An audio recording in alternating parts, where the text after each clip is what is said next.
Hello students, कैसे हैं आप लोग? आज कौन सा दिन है? डे 17। और डे 17 में हमें कुछ तो नया करना ही था। मुझे पता है कि आप लोग इतना ध्यान पढ़ाई में, चैप्टर्स तो करा दिए मैंने, वो तो ठीक है। क्वेश्चन आंसर्स मैंने सोचा कि क्यों ना अपने बच्चों की और मदद की जाए। तो और मेरे को इस बात का भी डर है कि आप लोग नहीं कर रहे हैं। काउंटडाउन हैज बिगिन, शुरू हो गए हैं दिन करीब आने एग्जाम्स के।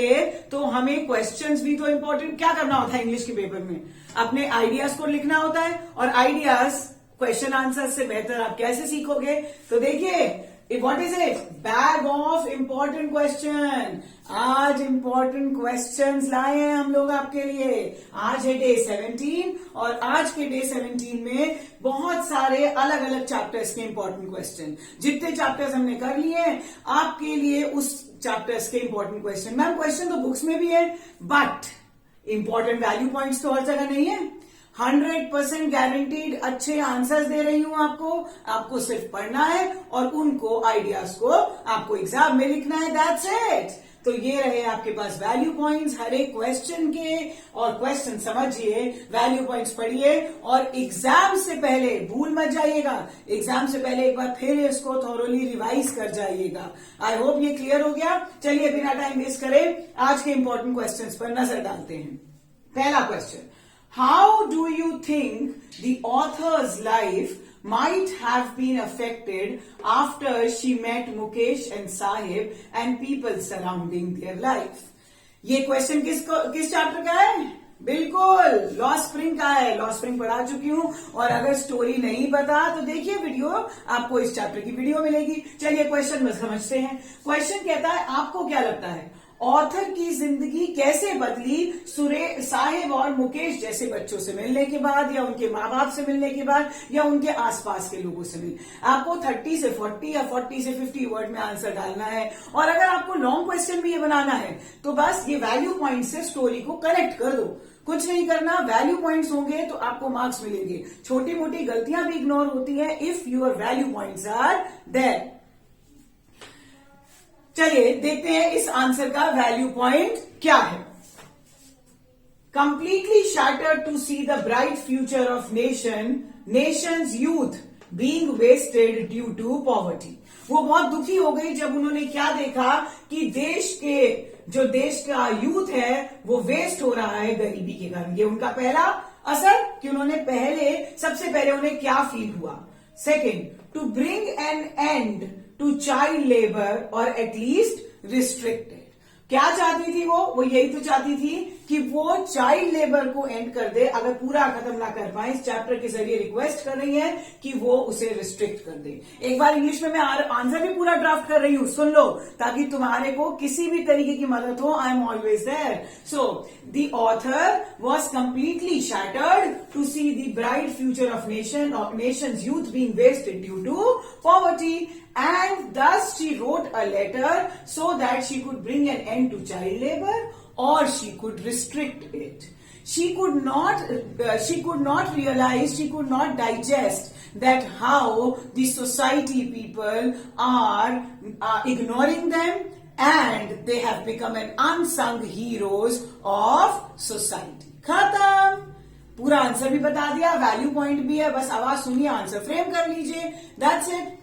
क्वेश्चन सिर्फ इतना है कि साहिब और मुकेश की जिंदगी ने कैसे उस राइटर की लाइफ पर प्रॉब्लम असर डाला। चलिए नेक्स्ट क्वेश्चन पे चलते हैं। आई होप आपको क्लियर हो गया। याद रखना, एक दिन और कम हो गया है बोर्ड एग्जाम का। जितनी जल्दी सारी प्रिपरेशन कर लोगे उतनी जल्दी अब मैं मिक्स बैग क्वेश्चंस डालने वाली हूं। मिक्स बैग मतलब सारे बुक्स को मिलाकर आपके लिए तैयार कर रही हूं सीरीज। आपको कोई सैंपल पेपर किसी किताब में झांकने की जरूरत नहीं है। देखिए और खुश रहिए। चलिए नेक्स्ट क्वेश्चन करते हैं। Why is Jency so critical of Sophie? मतलब वाई, ऐसा भी आ सकता है बोर्ड में क्वेश्चन, इस तरीके से भी आ सकता है कि why is Jency finding fault in Sophie? Question के मतलब बदल सकते हैं, मतलब शेप बदल सकती है, मगर पॉइंट और फ्रेमिंग सेम है। आप जानते हैं जेंसी और सोफी दोनों दोस्त थे, मगर जेंसी को सोफी की बातों पर विश्वास नहीं होता था। उसे लगता था ये लड़की इम्प्रैक्टिकल है। बस मैंने उन्हीं को पॉइंट्स में फ्रेम कर दिया है। देखते हैं चलो। Jansie being practical and realistic, वो बहुत प्रैक्टिकल और रियलिस्टिक थी। She disapproved Sophie's unachievable dreams, उसे लगा कि इसके सपने कभी पूरे नहीं हो सकते, इसीलिए वो बहुत क्रिटिसाइज करती थी। आगे बढ़े तो शी फाइंड्स इट एब्सर्ड, उसे बड़ा अजीब लगता था जैसी वो बातें करती थी, क्योंकि वो उनका फाइनेंशियल स्टेटस ऐसा नहीं था। And knows that they are earmarked to work in a biscuit factory, और वो जानती थी कि उनका फाइनेंशियल स्टेटस उनको कहां पे जॉब करने के लिए फोर्स करेगा, means they are born to work in a biscuit factory. खत्म बात। शी डिस्करेजेस हर क्लेम, अगर वो उसकी बात से सहमत होती तो वो तभी मान जाती कि तू दिल्ली से मिली थी। बट देन याद करिए चैप्टर को, वीडियो नहीं देखी वीडियो देख लो। वो डिस्करेज करती है उसके क्लेम को कि वो दिल्ली कैसी से मिली ही नहीं है। That's it. यही वैल्यू पॉइंट बहुत सारे सोफी जेंसी के आंसर्स में यूज हो सकते हैं। और एक बार ये वैल्यू पॉइंट्स अपने लॉन्ग आंसर शॉर्ट आंसर में डाल लीजिए, आपके मार्क्स तो पक्के हैं, गारंटीड है भाई।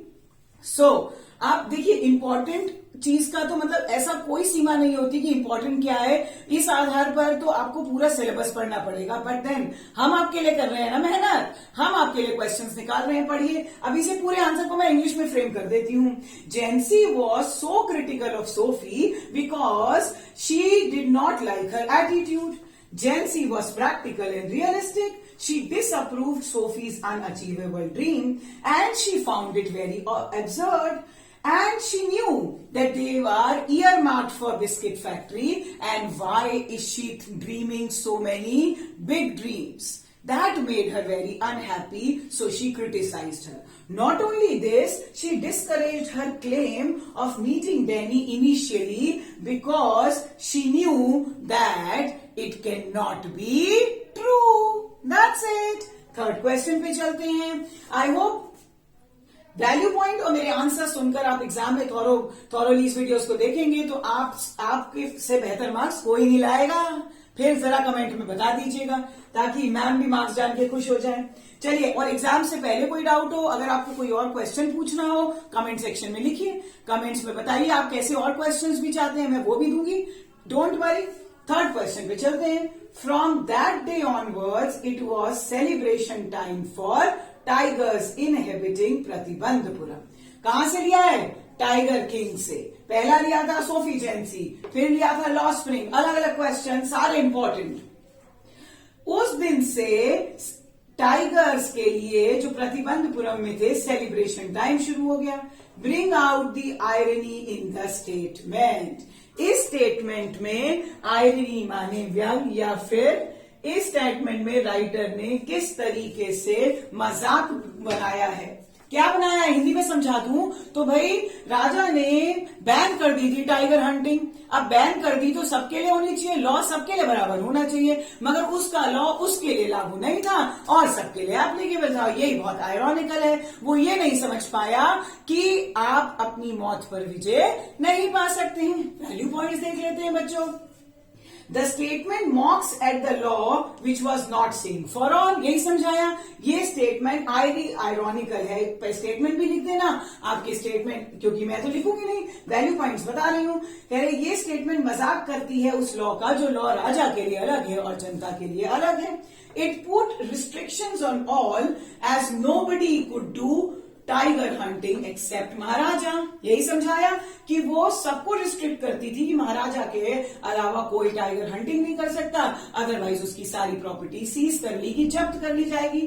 Free to punish the lawbreaker, और वो लॉ ब्रेकर्स को भी पनिश कर सकता है। बस हमें 40 वर्ड में लिखना। और अगर ये लॉन्ग में आता तो क्या करते? इसी को कहानी के एग्जाम्पल्स, कहानी के इंस्टेंसेस से जोड़ देते। बस वैल्यू पॉइंट्स इंपॉर्टेंट है, होने चाहिए। चलो अब मैं इन तीनों वैल्यू पॉइंट्स को एक पूरे आंसर में भी फ्रेम कर देती हूं। क्या फ्रेम कर रही हूं सुनिएगा ध्यान से। From that day onward, it was celebration time for tigers inhabiting Pratibandhpuram is highly ironical statement written by Kalki, because it says that law cannot be unequal or cannot be different for king or his subject. It says that law has to be same for all, but in the story it put restriction on the local public that nobody could hunt tiger except Maharaja, and if they did, all their property would be confiscated and he would be free to punish the law breaker, which means ये बहुत ही ironical है. खत्म, answer भी मिल गया, value points भी मिल गए. Value point संभाल के लिखिएगा, नोटबुक्स में उतार लीजिए, बिकॉज चैप्टर के मैं 5-6 हर चैप्टर के इंपॉर्टेंट क्वेश्चन देने वाली हूं, और वो क्वेश्चन मिलते ही आपको पूरी समरी आपके सामने आंसर्स फ्रेम हो जाएंगे भाई. Now let's move on to our fourth question. अब देखो फोर्थ क्वेश्चन मैंने कौन से चैप्टर से लिया है. What did the teacher M. Hamel feel bad and disappointed about? कौन सा चैप्टर है? Last lesson. हो गए ना 4 चैप्टर कवर. सारे इंपॉर्टेंट क्वेश्चन करते चलिए, अपने आप समराइजेशन होती रहेगी, वीडियो देखते रहिए. चलिए वैल्यू पॉइंट्स जल्दी से देख लेते हैं. वैल्यू पॉइंट्स देख लेते हैं. वैल्यू पॉइंट्स में क्या है? First value point, that he failed to teach their mother tongue to the children. Teacher इस बात से डिसअपॉइंटेड था कि वो अपनी मदर टंग बच्चों को सिखा नहीं पाया. He was unhappy to leave the school after serving. 40 साल सर्व करने के बाद अपने स्कूल को छोड़ने का जो दर्द था वो बड़ा उसे निराश कर रहा था. और last, poor performance as a teacher to give them task. मतलब वो एज अ टीचर फेल हो गया क्योंकि वो अपने स्टूडेंट को एक बेकार में छुट्टियां दे दिया करता था. तो ये वैल्यू पॉइंट्स. इन्हीं वैल्यू पॉइंट्स का इस्तेमाल करके आप लॉन्ग आंसर भी कर सकते हो. चलो फटाफट आपकी पूरी मदद कर देती हूँ. इसको पूरे आंसर को 40 to 50 वर्ड में इंग्लिश में फ्रेम कर रही हूँ. स्टॉप करके जूम करके इसका फायदा उठाओ, मेरे आंसर सुनो और नोट्स तैयार करते चलो. चलिए, दी टीचर एम हैमल. देख लो, एक बात समझ लो, सबसे बड़ी गलती जो बच्चे करते हैं ये डिड है, और डिड जब आंसर में लिखते हैं तो वो फील का फेल्ट हो जाएगा और डिसअपॉइंटेड ही रहेगा. ये बात की गलती मत करिएगा. The teacher M Hamel failed as a teacher and was disappointed about the fact that he could not teach his mother tongue to the children. He was unhappy that he was leaving his school after serving for 40 years, but he could not perform and he gave useless tasks to his children, gave them holidays whenever he went for fishing. All these things made him remind about his failure and he was upset. फटाफट fifth question पर आते हैं. Clear हो गया होगा, value points भी दे दिए और पूरा इंग्लिश में 40 वर्ड्स में बता भी दिया. Antarctica is unlike any other place on earth. Justify the statement. कल पढ़ाया था चैप्टर, वीडियो देख लीजिएगा. It is about journey to the end of the earth by Tishani Doshi. तो वैल्यू पॉइंट की बात करते हैं. क्वेश्चन क्या कहता है? क्वेश्चन कहता है कि क्या एंटार्क्टिका और जगहों से अलग कैसे है? How is Antarctica unlike? कैसे है भाई? पवित्र है, बहुत प्योर है, और सबसे बड़ी बात, ह्यूमन पॉपुलेशन ने उसको अफेक्ट माने बॉदर नहीं किया, क्योंकि जहां जहां इंसान गए वहां तबाही है. Second value point, it makes it the best place to know about. अगर आपको धरती के आज को, बीते कल को और आने वाले कल को जानना है, Antarctica is the right place, which means वो बिल्कुल अलग है. विजुअल स्केल्स आपको मिल जाएंगे माइक्रोस्कोप से माइटी तक. Last, no human markers, billboards और एनी मार्क ऑफ टेक्नोलॉजी. आखिरी काम करते हैं, इस सारे वैल्यू पॉइंट्स को 40 वर्ड्स में आंसर में बना देती हूं. Antarctica is unlike any other place on Earth because of its pristine place, relatively pure place, completely covered with snow and not at all affected by human population. And that makes it a best place because you can get to know about Earth's present, past and future. It does not mean that Antarctica lacks diversity. It has visual scale ranging from microscope to mighty, but no human markers, no technology, no billboards, no sign of etching the dominance over nature. This makes it different, that's it. तो आज हमने different 5 chapters को कुछ ही सेगमेंटों में revise कर लिया। देखिए पूरी वीडियो, और अगर आपको कोई और क्वेश्चन का डाउट है, कुछ और पूछना चाहते हैं, कमेंट बॉक्स में लिखिए। And do subscribe the channel. Take care, all the best. Countdown has started. पढ़ते रहिए और एंजॉय करते रहिए। Thank you so much.